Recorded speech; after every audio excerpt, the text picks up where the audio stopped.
RJ for you ચેનલમાં આપ સૌનું સ્વાગત છે।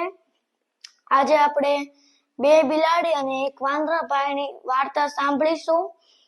આશા રાખું છું તમને બધાને ગમશે અને મારી ચેનલને સબસ્ક્રાઇબ કરવાનું બાકી હોય તો કરી દેજો।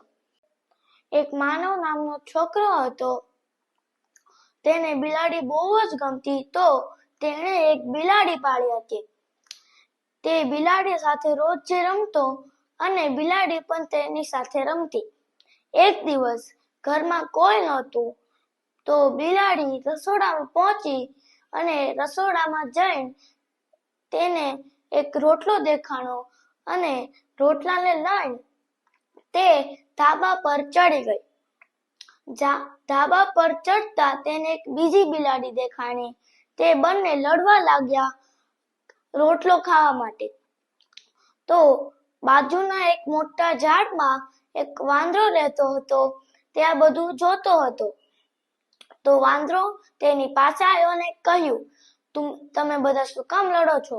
તો બંને બિલાડી કે હું આ રોટલો તો હું જ ખાઈશ। તો વાંદરા કે તો તમે આવું લડશો નહીં, હું તમને બરાબર ભાગ કરીને આપી દઉં। તો ફટાફટ વાંદરાભાઈ તો ઘરમાંથી ત્રાજવું લઈને આવ્યા। પછી બે ટુકડા તેમાં મૂકી દીધા। પછી જે મોટા ભાગનો જે ટુકડો હતો તે બાજુ નમી ગયો અને વાંદરાભાઈ કે આ બરાબર નથી, તો હું આ જે મોટું ટુકડું છે એમાંથી એક ટુકડો ખાઈ લઉં। તો એમ કરીને વાંદરાભાઈ એક ટુકડો ખાઈ લીધો અને પાછો તેમાં મૂકી દીધો। તો પછી જે નાનો ટુકડો હતો ઈ નમી ગયો। તો પછી વાંદરાભાઈ કીધું આ પણ બરાબર નથી। એમ કરતા કરતા તો વાંદરાભાઈ તો બધો રોટલો ખાઈ ગયા।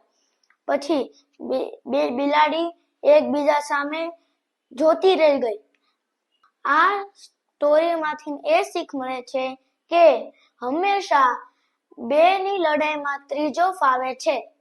જેમ કે આ વાર્તામાં બંને બિલાડી રોટલા માટે લડવા રહે ત્યાં વાંદરાભાઈ બધો રોટલો ખાઈ ગયા અને બંને બિલાડીને એક પણ ટુકડો મળ્યો નહીં।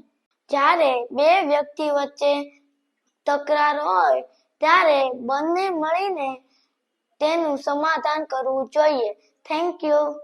જો તમને આ વાર્તા ગમી હોય તો લાઈક કરજો, તમારા મિત્રોને મોકલજો અને કોમેન્ટમાં જરૂર કહેજો કે તમને આ વાર્તા કેવી લાગી। Thank you.